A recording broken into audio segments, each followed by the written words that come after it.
जय हिंद प्यारे साथियों, स्वागत है आप सभी का एक बार फिर से खोटा किंग ऑफिशियल पे। हम बात करेंगे आज प्रैक्टिस सेट खोटा का, वो है प्रैक्टिस सेट नंबर 5।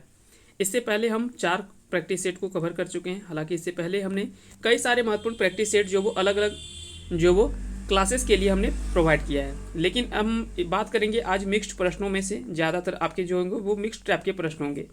तो ये प्रश्न जो वो आपके सभी एग्जाम्स के लिए इंपॉर्टेंट होने वाले हैं, क्योंकि ये ऐसे प्रश्न हैं, यहाँ से इन सारे सेक्शन से प्रश्न जो वो हमेशा हर एग्जाम्स में पूछे जाते हैं। तो चलिए शुरू करते हैं और देखते हैं इन सवालों को क्या इसका और कैसे हम इन सारे सवालों को हल कर पाएंगे। तो सबसे पहला सवाल है कि पानुरी जी के जन्म स्थान बतावा। तो हो सकता है कि ये आपके लिए बहुत सारा सिंपल इस सवाल होगा। तो बता दें कि श्रीनिवास पानुरी जी का जन्म जो है वो बरवा अड्डा, लेकिन बरवा अड्डा में हो सकता है कि अगर गांव दे दे तो गांव का नाम था कल्याणपुर। तो गांव का नाम है कल्याणपुर। कल्याणपुर में ही उनका जो है वो जन्म होता है। कहाँ पे ये पड़ता है? तो ये धनबाद डिस्ट्रिक्ट में पड़ता है ना। तो ये आपको ध्यान रखना है, धनबाद जिले में ये पड़ता है। और कल्याणपुर जगह का नाम है, एक एक्चुअल गांव का नाम है। बरवा अड्डा तो वहाँ का है, लेकिन ये कह सकते हैं कि खास जो वो एक शहर के रूप में जाना जाता है, लेकिन वास्तविक रूप में जो गाँव का नाम है वो कल्याणपुर है। इनके पिताजी का नाम शालिग्राम पानुरी था, जबकि माता का नाम दुखनी देवी। खोटा के ये भीष्म पितामह, खोटा के नागार्जुन, खोटा के पुरोधा और कई सारे कृतियों के रूप में इन्हें जो वो कई सारे उपनामों से इन्हें जाना जाता है। साथ ही साथ इन्हें कवि जी के नाम से भी जो वो पूरा बरवा अड्डा जो इन्हें कवि जी के उपनाम से इन्हें संबोधित करते थे या बुलाते थे। बरवा अड्डा में जन्म होता है कब? तो 25 दिसंबर 1920 ईस्वी को इनका जन्म होता है। कब होता है? तो 25 दिसंबर 1920 ईस्वी को। 25 दिसंबर 1920 ईस्वी को इनका जन्म होता है, जबकि निधन 7 अक्टूबर को इनका जो वो निधन हो जाता है 1986 ईस्वी में। 7 अक्टूबर 1986 में इनका जो वो निधन हो जाता है।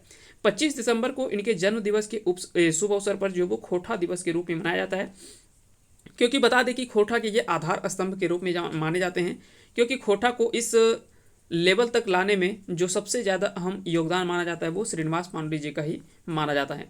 क्योंकि ऐसा माना जाता है कि जिस समय पानुरी जी खोटा में रचना कर रहे थे, उस समय कह सकते हैं कि खोटा के बारे में बोलने में लोग झिझकते थे, शर्माते थे। यहाँ तक कि अगर कोई ये सारी चीज़ें अगर वो उस समय किसी के सामने बोलते तो हो सकता है कि कई लोगों ने इनका मजाक भी उड़ा दिया होता।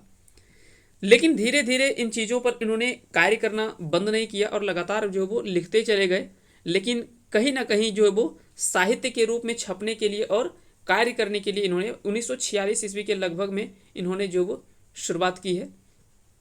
तो याद रखेंगे, ये अगर कहीं साहित्य की रचना की अगर बात की जाए तो लगभग 1946 ईस्वी में इन्होंने कवि के क्षेत्र में कदम रखा। लेकिन लिखना इन्होंने बहुत पहले से शुरुआत कर दिया था, जैसे 1947 यानी आज़ादी के पूर्व से ही। 1939 में ये मैट्रिक का एग्जाम देते हैं जिला स्कूल धनबाद से। तो ये भी आपको ध्यान रखने हैं। और साथ ही साथ खोटा शिष्ट साहित्य के जनक के रूप में और अक्षय बोर खोटा शिष्ट साहित्य के जनक भी माने जाते हैं ये, क्योंकि शिष्ट साहित्य में इन्होंने काफ़ी ज़्यादा अहम योगदान निभाया। और साथ ही साथ अक्षय बोर जो कि जिन्होंने शांति भारत ने इन्हें अक्षय बोर की संज्ञा दी है। वहीं खोटा के भीष्म पितामह जो है वो विश्वनाथ दसोंधी राज्य ने इन्होंने खोटा के भीष्म पितामह की संज्ञा दी है। खोटा के सबसे पुराना साहित्यकार के नाम बतावा। तो अब देखिए, यहाँ पे 2 टाइप के सवाल बन सकते हैं आपके लिए। पहला तो ये बन सकता है कि अगर यहाँ पे आपके एक ऑप्शन होता दलेल सिंह, अगर यहाँ पे एक ऑप्शन होता दलेल सिंह तो उसका आंसर जो है वो दलेल सिंह के अंतर्गत आता। लेकिन अगर दलेल सिंह ऑप्शन में नहीं है तो फिर उसके बाद जो आंसर बनेगा वो आपका बनेगा श्रीनिवास पानुरी। तो हमने दोनों टाइप से बता दिया। अगर दलेल सिंह ऑप्शन में रहे तो आप इन्हें टिक करेंगे, अगर ये नहीं रहते तो श्रीनिवास पानुरी जी को आप जो है वो इसका सही आंसर आप चुनेंगे। चलिए आगे चलते हैं। अगला सवाल है कि श्रीनिवास पानुरी के सलाहकार सदस्य रहत। तो श्रीनिवास पानुरी के सलाहकार सदस्य कौन थे? तो इसका सही आंसर हो जाएगा रांची विश्वविद्यालय, इसका सही आंसर हो जाएगा। अगला सवाल है कि मेघदूत खोटा में अनुवाद जो है वो कौन साल भेजल है? तो इसका राइट आंसर हो जाएगा 1968, 1968 ईस्वी में जो है वो मेघदूत का खोटा में अनुवाद होता है। दरअसल क्या था कि उस समय श्रीनिवास पानुरी जी जो वो अपनी रचना जो वो कवि के क्षेत्र में वो शुरुआती दौर था, तो कहीं ना कहीं सबके पास होता है कि अरे अभी तक तो हमने 1-2 ही किताब जो है वो अपने लिखा है, तो कहीं ना कहीं थोड़ा किताब जो वो अपना अलमारी में बढ़ना चाहिए कि हमारे द्वारा लिखा गया किताब बढ़ना चाहिए। तो उसी के आधार पर इन्होंने जो वो कुछ चीज़ें जो वो इन्होंने शुरू की और कुछ महत्वपूर्ण रचनाओं के बारे में इन्होंने जो वो अनुवाद किया खोटा में। तो ये भी सवाल जो वो कई बार पूछा जाता है।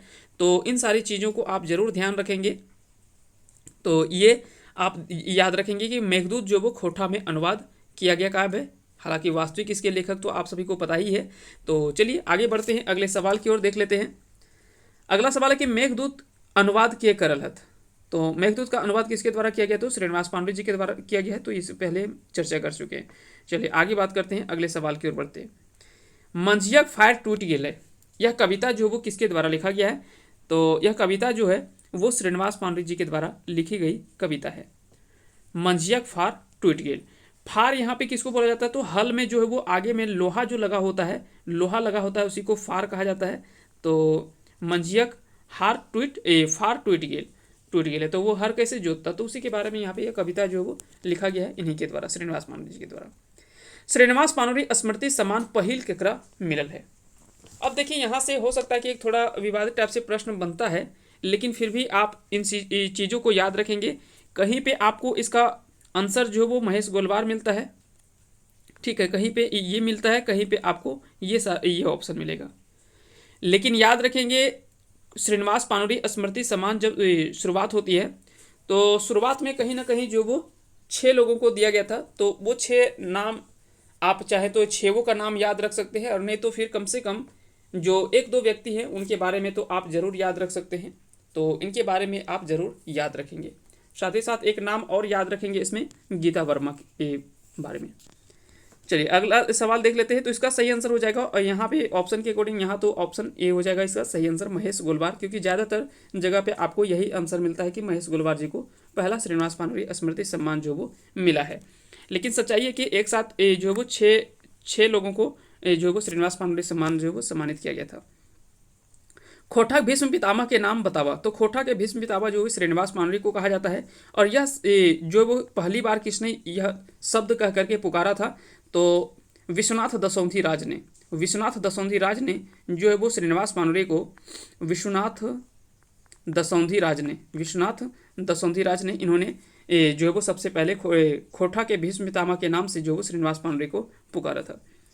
अगला सवाल है कि खोटा भीष्म पितामह के पहिल बोलवैया लागत। तो चलिए वही सवाल अगला पूछ लिया गया है। तो विश्वनाथ दसौंधी राज इसका राइट आंसर हो जाएगा, यानी डी इसका जो वो सही आंसर हो जाएगा। अगला सवाल है श्रीनिवास पानोरी के नाटक का नाम बतावा। तो इनके नाटक का नाम है चाभी काठी। चाभी काठी जो है वो इन्हीं के द्वारा लिखा गया एक चर्चित नाटक में से एक माना जाता है चाभी काठी, जिनकी अगर बात किया जाए तो यह चितरंजन महतो चित्रा के द्वारा लिखी गई पहला उपन्यास है। जबकि डाह क्या है? तो डाह नाटक है जो कि सुकुमार जी के द्वारा लिखा गया एक नाटक है। तो ये सारा चीज़ आप याद रखेंगे। उद्वासल कर्ण नाटक लिखवैया का नाम बतावा। उद्वासल कर्ण जो है वो इस नाटक को किसके द्वारा लिखा गया है? तो श्रीनिवास पानोरी जी की पहली नाटक के रूप में माना जाता है जो कि उद्वासल कर्ण है। तो याद रखेंगे इसका सही आंसर क्या हो जाएगा? श्रीनिवास पानोरी। अगला सवाल है उद्वासल कर्ण के अर्थ बतावा। तो इसका अर्थ जो होगा वो क्या हो जाएगा? उपेक्षित कर्ण। इसका राइट आंसर क्या हो जाएगा? उपेक्षित कर्ण, यानी इसका सही आंसर जो हो जाएगा वो हो जाएगा ऑप्शन ए। अगला सवाल है कि श्रीनिवास पानोरी के पहिल नाटक का नाम बतावा। तो अभी हमने इसी के बारे में चर्चा किया था। उद्वासल कर्ण जो वो श्रीनिवास पानोरी जी के द्वारा लिखा गया पहला नाटक है। जबकि बाल किरण चाबी काठी भी नाटक इन्हीं के द्वारा लिखा गया है, बाल किरण। जबकि डाह नाटक जो वो सुकुमार के द्वारा लिखा गया है। तो ये सारा चीज़ आप ध्यान रखेंगे। अगर बात करें, चलिए हम थोड़ा सा श्रीनिवास पानोरी जी के द्वारा लिखी गई कुछ प्रमुख रचनाओं के बारे में आपको बता दें। तो यहाँ तो बाल किरण, उद्वासल कर्ण और चाबी काठी, यहाँ 3 तो आपके पास है ही। इसके अलावे मधुक देसे, रामकथामृत जो कि एक खंड काव्य है, मेघदूत जो कि खोटा में अनुवाद इन्होंने किया, चाबी काठी के बारे में हमने चर्चा किया, उद्वासल कर्ण है, आँखी गीत जिसमें से टोटल 72 कविता है, 72 कविता नहीं 71 कविता है, और 11 इसमें छनिकाएँ हैं, ठीक ना। तो यहाँ नहीं तो कई जगह पे जो है वो 72 कविता बोल दिया जाता है, लेकिन दरअसल इसमें 71 कविता और 11 छनिकाएँ हैं, ठीक है। इसके अलावे जो वो दिव्य ज्योति जो कि एक कविता संग्रह है, अगीन परीक्षा, समाधान, रक्ते मिंजल पंखा और अनेकों निबंध इन्होंने जो वो इनकी प्रकाशित हुई है।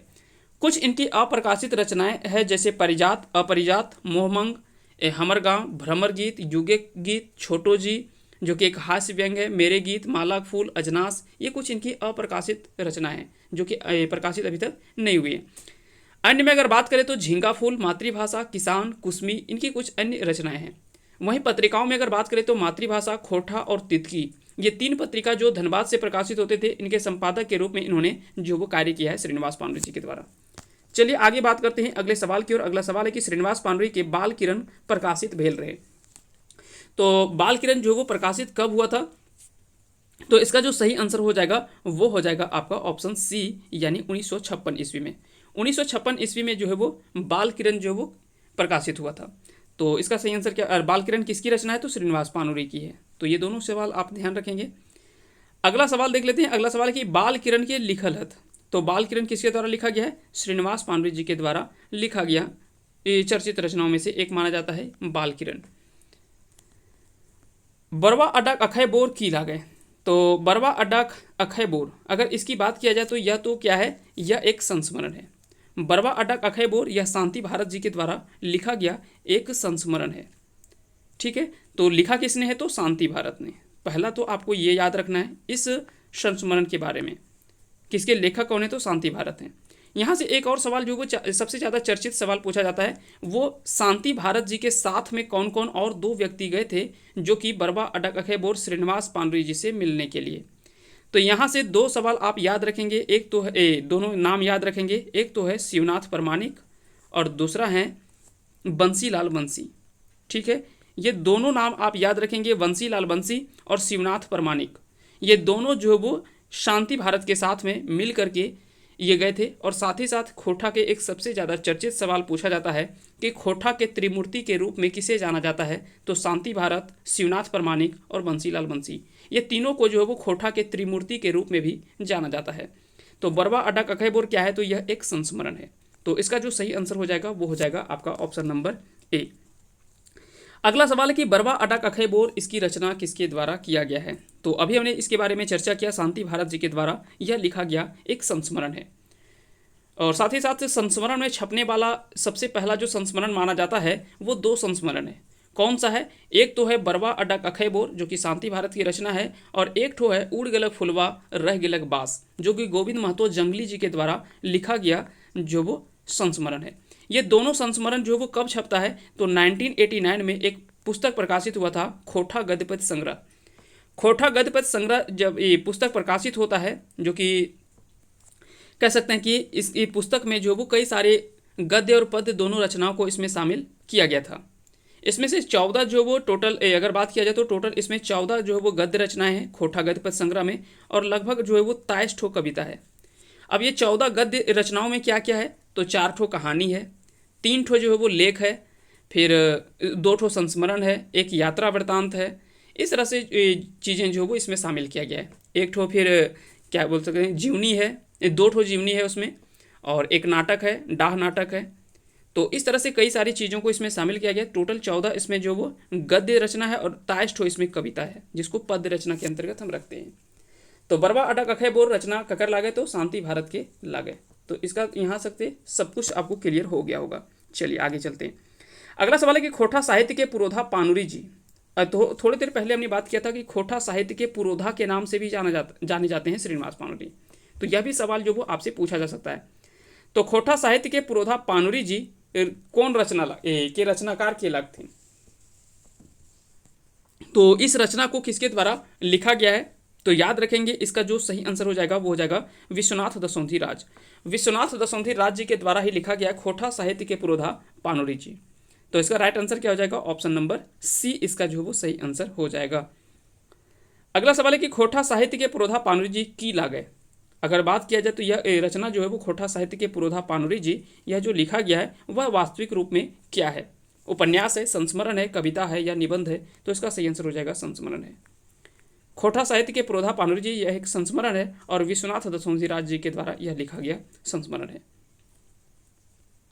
पानुरी स्मृति दिवस मनवल जाए। तो पानुरी स्मृति दिवस अगर आपसे स्मृति दिवस के रूप में पूछा जाए तो याद रखेंगे इसका सही आंसर होगा 7 अक्टूबर। लेकिन अगर पूछा जाए कि खोटा दिवस या जयंती श्रीनिवास पानुरी जयंती कब मनाया जाता है, तो वो हो जाएगा 25 दिसंबर। यानी जिस दिन जन्म होता है वो जयंती के रूप में माना जाता है ना, या तो खोटा दिवस के रूप में भी जान सकते हैं, और पानुरी स्मृति दिवस के रूप में बोला जाए तो वो 7 अक्टूबर हो जाएगा। तो ये दोनों डेट आप याद रखेंगे। अगला सवाल है कि रामकथामृत लिखवैयक नाम बतावा। तो रामकथामृत यह जो वो एक खंड काव्य है। अब खंड काव्य क्या सवाल क्या होता है, तो यह दरअसल खंड काव्य जो होता है वो पद्य रचना के अंतर्गत ही आता है। जैसे आपने पढ़ा होगा दामोदर कोराएं, ठीक है, दामोदर कोराएं जो पढ़ा होगा आपने, उसमें से ये सारी चीज़ें जो वो शामिल किया गया। यह भी एक जो वो प्रबंध काव्य या खंड काव्य ही है। तो ठीक उसी प्रकार से जो वो रामकथामृत जो है यह भी क्या है, एक खंड काव्य है। इसको लिखा किसने है, तो बता दें कि इसको जो लिखा गया है, ठीक ना, तो इसको लिखा है श्रीनिवास पांडे जी के द्वारा। तो इसका सही आंसर हो जाएगा ऑप्शन सी, श्रीनिवास पांडे के लिखल कविता लागय। तो इनमें से कौन सी कविता जो वो श्रीनिवास पांडे जी के लिखल कविता लागय। हामिन सब एक, या तो एक निबंध है। इसको किसने लिखा है, तो ये बी एन औदार जी के द्वारा लिखा गया है। धर्म करम यह क्या है, यह एक कहानी है। जिसको किसने लिखा है, इसको लिखा गया है दिनेश कुमार दिनमणि जी के द्वारा, है ना, ये आप याद रखेंगे। अब इसमें जो सही आंसर हो जाएगा वो क्या हो जाएगा, तो हामिन सब सॉरी माफ़ कीजिएगा, यहाँ पे थोड़ा सा हाँ मैं खड़ा हूँ, यहाँ पे थोड़ा सा इसका सही आंसर जो हो जाएगा वो हो जाएगा ये हामिन सब हूँ, हाँ मैं खड़ा हूँ जो वो निबंध है, ठीक ना, हाँ मैं खड़ा हूँ, थोड़ा सा याद रखेंगे, हाँ मैं खड़ा हूँ। तो यह जो वो निबंध है, ठीक ना, जो कि ये इनके द्वारा लिखा गया है, बी एन औधार जी के द्वारा। जबकि हामिन सब एक, यह जो है वो एक कविता है। क्योंकि एक जैसा नाम है तो कई बार जो है वो थोड़ा सा कन्फ्यूज़न होता है, तो आप इसमें माइंड नहीं करेंगे। चलिए आगे चलते हैं अगले सवाल की ओर। चाबी काठी नाटक कौन साल दोबारा प्रकाशित भेल रहे। तो चाबी काठी नाटक की अगर बात किया जाए, दोबारा जो प्रकाशित हुआ था वो 2006 में। इसका सही आंसर हो जाएगा 2006 में जो है वो चाबी काठी नाटक जो है वो प्रकाशित हुआ। तो चलिए आप कमेंट करके बता दीजिए कि चाबी काठी नाटक जो वो पहली बार प्रकाशन कब हुआ था। तो पहला प्रकाशन जो चाबी काठी नाटक का होता है, तो चाबी काठी नाटक तो हमने बता दिया कि श्रीनिवास पांडे जी के लिखे गए नाटक है। तो इसका पहला प्रकाशन आप कमेंट करके हमें बताएंगे कि इसका सही आंसर क्या होगा, कि इनका पहला प्रकाशन जो वो कब हुआ था चाबी काठी नाटक। अगला सवाल है तितकी पत्रिका के पहिल संपादक लागत। तो तितकी पत्रिका के पहिल संपादक जो माने जाते हैं वो श्रीनिवास पांडे ही माने जाते हैं। हालांकि इनके द्वारा कुछ ही दिनों के बाद यह पत्रिका जो बंद हो जाता है। उसके बाद एक सही ढंग से जो स्टार्ट करने का जो जाता है योगदान जो जाता है वो जाता है विश्वनाथ दसौंधी राज जी को, जो कि 1970 में वो शुरू करते हैं। अगला सवाल है कि तितकी पत्रिका के पहिल कौन साल प्रकाशित भेल रहे। तो इसका जो सही आंसर हो जाएगा वो हो जाएगा 1951। 1951 जो भी इसका राइट आंसर हो जाएगा, इसका सही आंसर हो जाएगा 1951 ईस्वी में जो वो तितकी पत्रिका का पहिल कौन साल प्रकाशित भेल रहे। तो 1951 में, जो कि श्रीनिवास पांडे जी के द्वारा इसकी पत्रिका की प्रकाशन शुरू होती है। लेकिन कुछ ही दिनों के बाद ये बंद हो जाता है। फिर उसके बाद लगभग कह सकते हैं कि बहुत सालों के बाद 1970 में आप देख लीजिए जितना भी होगा लगभग 18-19, लेकिन बाद में कुछ दिन तक चलता है, लेकिन उसके बाद ये बंद हो जाता है पांडे जी के असमय संपादन में। लेकिन उसके बाद जो वो दसौंधी राज जी के द्वारा इसकी शुरुआत होती है। और यह कहाँ से छपता है, तो कतरास से, ठीक ना, ये आपको ध्यान रखना है। इसके अलावा तितकी पत्रिका दो और जगह से प्रकाशित होता था। एक है रामगढ़ और दूसरा है बोकारो। ये दोनों जगह भी आप ध्यान रखेंगे, ये दोनों जगह। खोटा साहित्य के जनक के नाम से नाम बतावा। तो खोटा साहित्य के जनक जो माने जाते हैं वो कौन माने जाते हैं, तो वो भी श्रीनिवास पांडे जी को ही जाना जाता है। तो इसका जो सही आंसर हो जाएगा वो हो जाएगा ऑप्शन ए। अगला सवाल है कि खोटा साहित्य परिषद के गठन भेल रहे। तो खोटा साहित्य परिषद के गठन जो भेल रहे वो 1991 ईस्वी में। 1991 ईस्वी में खोटा साहित्य परिषद के गठन भेल रहे। तो ऐसे सवाल जो वो आपसे जरूर पूछे जाएंगे, इन सारे सवालों को आप जरूर ध्यान में रखेंगे। ऐसे प्रश्न अक्सर परीक्षाओं में पूछे जाते हैं, और खास करके डाटा वाले जितने प्रश्न हैं वही प्रश्न जो वो सबसे ज़्यादा गलत होने के चांसेस भी होते हैं। तो ये सारे सवाल को आप जरूर ध्यान में रखेंगे। चलिए अगला सवाल देख लेते हैं। अगला सवाल है कि मातृभाषा खोटा पत्रिका के प्रकाशन बच्छर बतावा। तो इसका जो सही आंसर हो जाएगा वो हो जाएगा 1957 ईस्वी में मातृभाषा खोटा पत्रिका की शुरुआत होती है। और यह इसके संपादक जो उस समय रहते हैं वो रहते हैं श्रीनिवास पांडे। इसके अलावे अगर पत्रिकाओं के बारे में आप पूरा डिटेल वीडियो में अगर आप देखना चाहते हैं तो इस चैनल पे अपलोड किया गया है। अगर आप चाहें तो वहाँ पे देख सकते हैं। खोटा के पत्र एवं पत्रिकाएं करके आपको वीडियो मिल जाएगा, जिसमें से आपको कंप्लीट जितनी भी पत्रिकाएं हैं वो सारी पत्रिकाओं को इसमें शामिल किया गया है।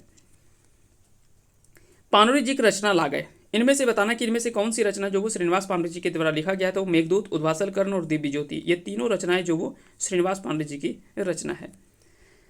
आज का अंतिम सवाल है कि हम सब एक कविता लागे। तो हम सब एक, यह कविता जो है वो किसके द्वारा लिखा गया कविता है। तो यह जो है वो पाणुरे जी का ये जो वो कविता लागे। तो इसका सही आंसर हो जाएगा ऑप्शन नंबर ए। तो इस तरह से हमने देखा कि 30 प्रश्नों को हमने कवर करने का प्रयास किया। उम्मीद करते हैं कि यहाँ से आपको बहुत सारी चीज़ें सीखने को मिला होगा। और अगर आपको इस वीडियो से फ़ायदा हुआ है तो इस वीडियो को लाइक करें। साथ ही साथ अगर चैनल पे नए हैं तो चैनल को सब्सक्राइब करें और बेल आइकन को प्रेस करें, ताकि जब भी कोई हम अगला वीडियो अपलोड करें उसका नोटिफिकेशन आपके पास चला जाए और आप आसानी से उन सारे वीडियोज़ का बेनिफिट्स उठा पाएंगे। तो फिलहाल के लिए इतना ही। अगर आपको इसका PDF चाहिए तो आप टेलीग्राम चैनल ज्वाइन करेंगे। खोटा किंग ऑफिशियल टेलीग्राम चैनल है, यही नाम से जो वो टेलीग्राम चैनल भी है। तो आप वहाँ पे ज्वाइन कर लेंगे, वहाँ पे आपको सारा PDF जो वो अवेलेबल करवा दिया जाता है। तो चलिए फिलहाल के लिए इतना ही। मिलते हैं अगले वीडियो में। तब तक के लिए आप सभी को ढेर सारी शुभकामनाएं। अंत तक बने रहने के लिए बहुत बहुत धन्यवाद। जय हिंद, जय भारत।